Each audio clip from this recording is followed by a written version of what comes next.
update, boys. I went to a JDM importer by the name of JDM Hotline, and I was looking to get a motor. Now, the one that he had available was alright, but there was a lot more involved in terms of changing things around to get the way I wanted to work, So, since it's not meant to be, and since he had something else on board that I was able to pick up, I ended up deciding on going with that. It's a great adventure. I'm glad I was able to go through, because now I've got something to work with. So next time, I know he's getting another shipment of motors in mid-July, and I'll have the cash by then too to pick up a motor. So we're making some headway on the GC8 coupe here, and that's what we're doing today. Today, I'm gonna just be kind of going through some parts I have that I still need to install back at my house, and I'm keeping until I'm closer to being ready with the car.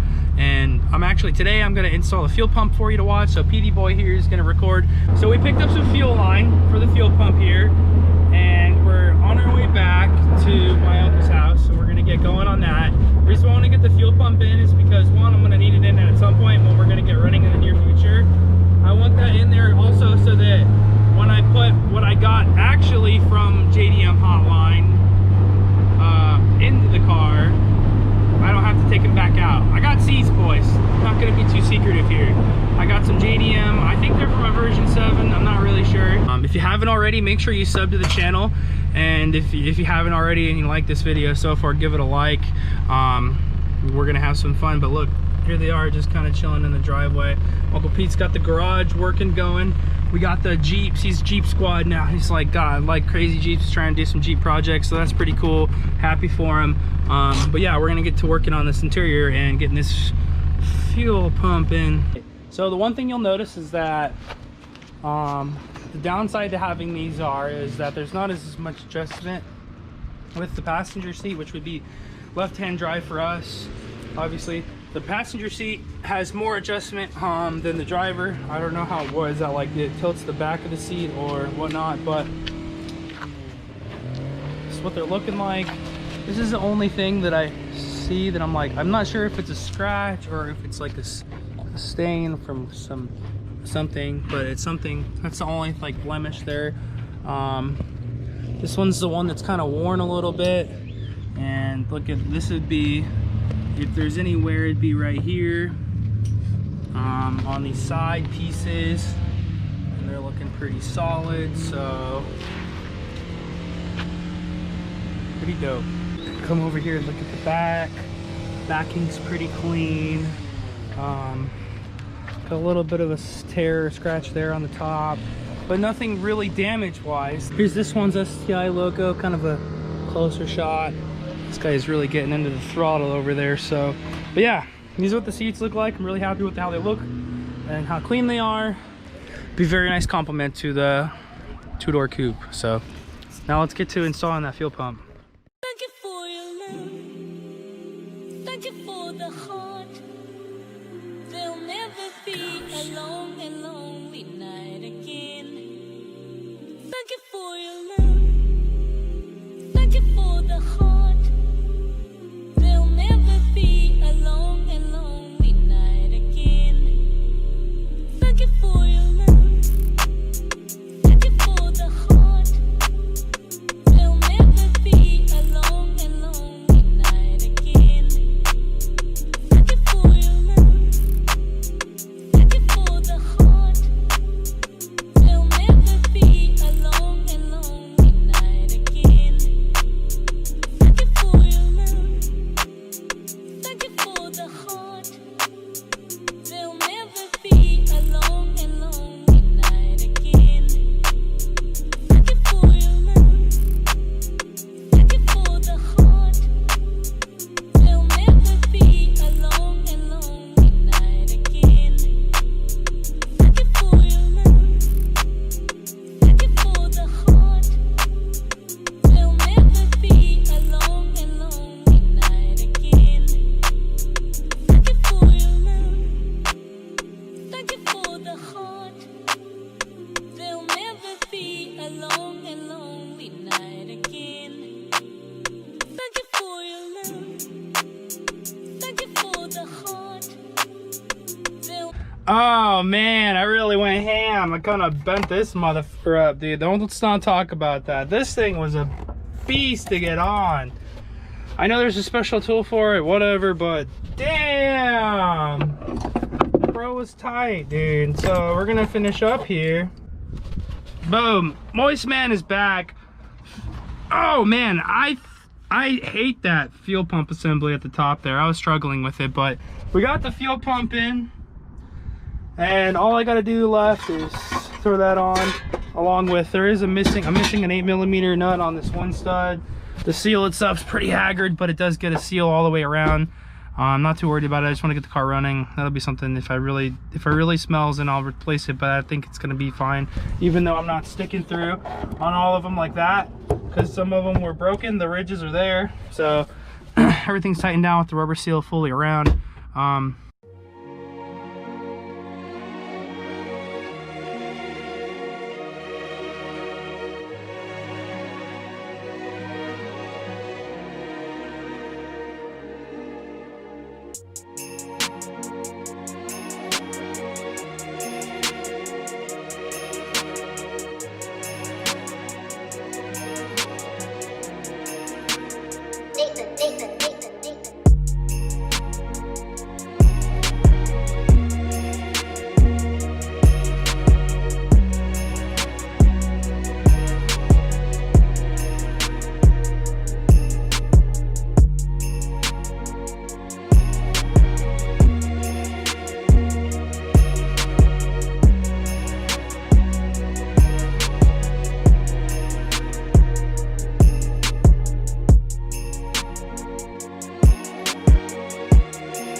Alright, this is a suggestion from PD Boy.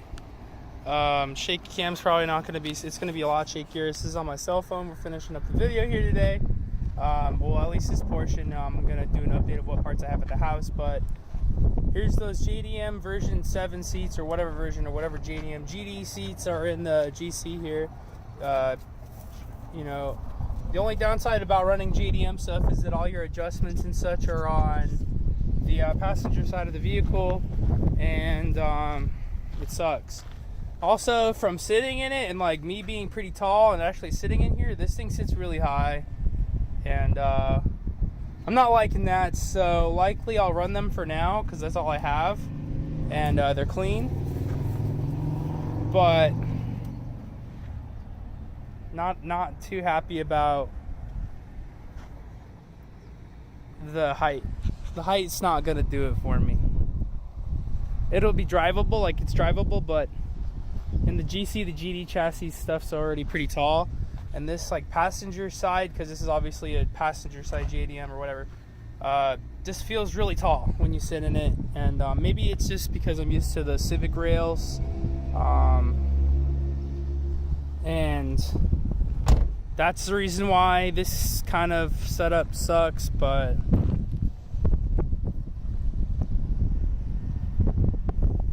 typical. Oh well, at least my camera's dead, so hopefully this ending video will be pretty sufficient, or not ending, but we'll show you at the house of what we got left in store. But yeah, this is my lackluster finish. No, they look really good. I'm really happy with how they look. They're clean, they're comfortable, or the passenger is going to be balling out, honestly. The passenger is going to be snoozing, honestly. This is the snooze factory right here. So but the driver is a little uncomfortable. I'm thinking maybe with that hub and steering wheel disconnect stuff, it'll be a lot nicer, a little bit cleaner, not as much bolstering. I don't know. We'll see. Maybe it'll change the geometry a little bit and help me out. But the current state, it's pretty close to my legs, and I have to swing out to get on. This is weird. So, and I'm like looking down the windshield, like from the roof almost, and it just looks weird. Not used to it because the Civic sits really low in the Civic. It's actually really nice. But yeah, and we got the glove box in too, as well as some of the center console stuff, and some of the stuff's temporary. Obviously the shift boot needs to be clean. That shit's gross, but this is the interior we're working with right now. We're still got some pieces to put in. Door cards are not going to happen. I'm pretty sure I'm going to have to replace those. And other things I need to do on this Subaru, there's quite a bit more that I can talk back about that at the house, but we have work to do. I have parts to get.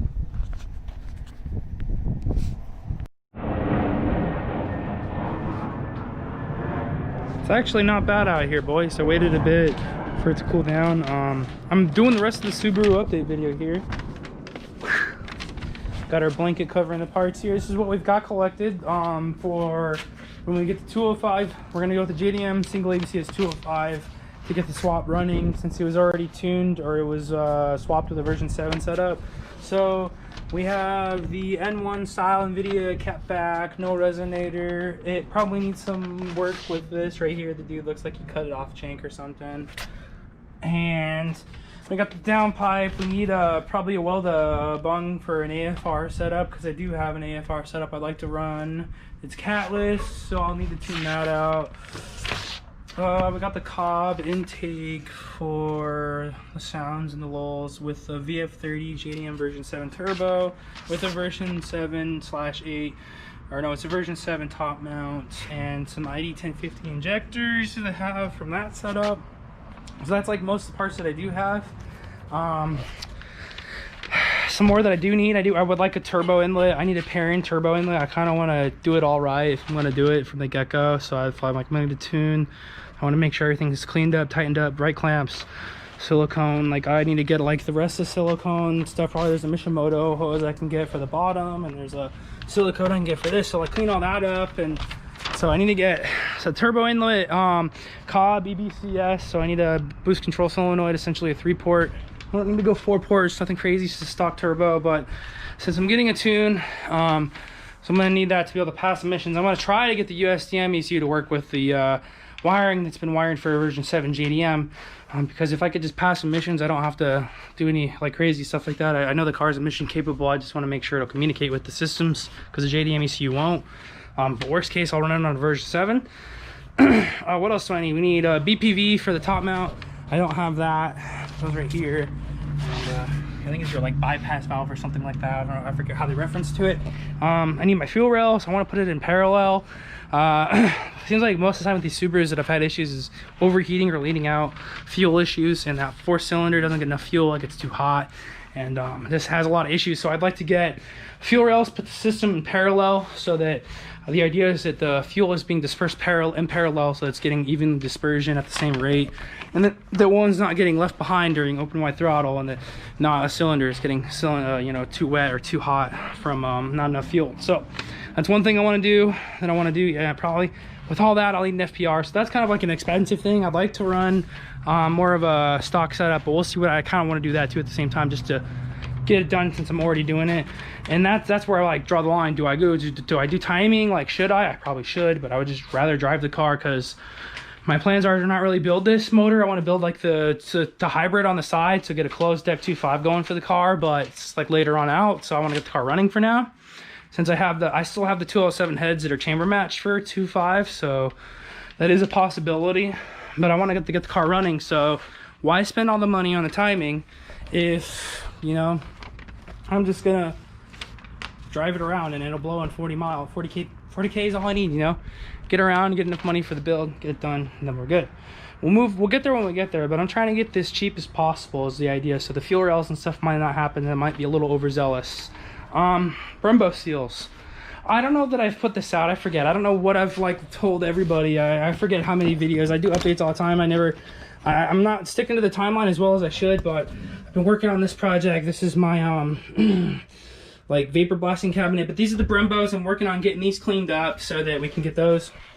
I got a different color in the works. I've had it in the works for a while. I've had it ordered for a long time. Some prismatic colors, and I've just really been slacking. So those got to get done. And so I'm gonna need the Brembo seals. I'll need a throw-out bearing, because the last throw-out bearing was toasted, I think, when we pulled it off. Possible a clutch disc. So bushings for the rear diff. I could use, honestly, like a nicer drive shaft, but I have the automatic. I'll keep using it. There's just some vibrations in the rear that I've always had with the car, and that was really the only issue. Aside from that, everything else was pretty solid. All the bushings in the rear otherwise are pretty new. I could do more, but that's kind of like where I'm at with the car. It's already got the 6-speed. We already kind of gone over the car. It's pretty sorted out. It's got the Perrin sway bars and the, you know, the it's got quite a bit of stuff on it, so we already know that. So it's getting hot out here and I'm sweating. I'm sorry, boys, but we're doing this, ending this video here, and I just wanted to kind of give you an update with where the car is at, what kind of parts I've got, what I'm working with, to show that I'm making progress and that I'm not just like pulling everyone's neck here.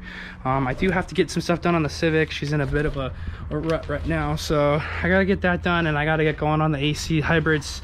Sent me some goodies for an AC kit for the Civic, so we're gonna have some fun with that video, and I really need to get on that. So I gotta order those parts, the rest of the parts I need for that. So I've got a lot of work I'm working on. It's hot as hell out, and I just want to thank you for watching. Make sure to continue watching. We will have Subaru content in the future. We got the seats today. That was one thing that I needed, and it's one thing that I'm going to enjoy. They are pretty sick. I do know that I got to go back and fix that fuel pump. I didn't even plug it in.